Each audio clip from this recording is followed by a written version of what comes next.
नमस्कार दोस्तों, मेरा नाम कार्तिक नाइक है और बहुत बहुत स्वागत है आपका खबरों की खबर में। तो चलिए शुरुआत करते हैं। दोस्तों 288 सीट वाले महाराष्ट्र विधानसभा में उद्धव ठाकरे वाली शिवसेना को सिर्फ 20 सीटें मिली हैं। महाराष्ट्र के इतिहास में ये शिवसेना का अब तक का सबसे खराब प्रदर्शन है। जानकार मानते हैं कि आज शिवसेना में जो कुछ भी चल रहा है या फिर शिवसेना जिस मुहाने पर है 90% उसमें जिम्मेदार अकेले संजय राउत ही हैं। इन बातों में कितना दम है ये हम जानते हैं। संजय राउत जो हमेशा अपने बयानों की वजह से सुर्खियों में रहते हैं, विरोधियों पर निशाना साधने और तंज कसने से भी कभी नहीं चूकते हैं। महाराष्ट्र में सियासी संकट और पार्टी के निराशाजनक प्रदर्शन के बाद संजय राउत एक बार फिर चर्चा में आ गए हैं। बड़बोलेपन से संजय राउत का पुराना रिश्ता है। संजय राउत ने शिवसेना को बड़ा नुकसान पहुंचाया है।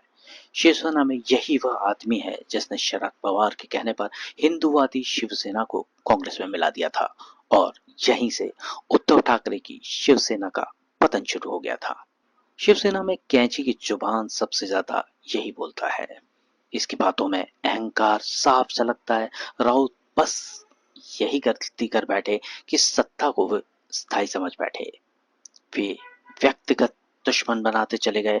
विरोधियों से बातचीत के उन्होंने उद्धव ठाकरे के सारे रास्ते बंद कर दिए और धीरे धीरे सिर्फ वे और उद्धव दो ही लोग पार्टी में रह गए। संजय राउत तो महाराष्ट्र में शकुनी मामा कहलाते हैं।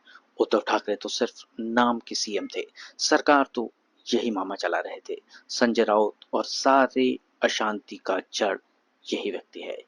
इसी के कारण ही शिवसेना से एकनाथ शिंदे जैसे कद्दावर नेता अलग हो गए और उन्होंने शिवसेना से बगावत कर दी। शिवसेना का प्रतीक चिन्ह भी चला गया, लेकिन इसके बावजूद उद्धव ठाकरे को गलती का एहसास नहीं हुआ।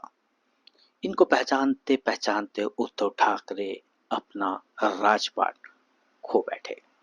अब संजय राउत का शिवसेना से कौन सा पुराना दुश्मनी का नाता है यह हम नहीं जानते हैं, लेकिन एक बात तो पक्की है कि इस शिवसेना के शकुनी मामा ने शिवसेना को मिट्टी में मिला दिया है।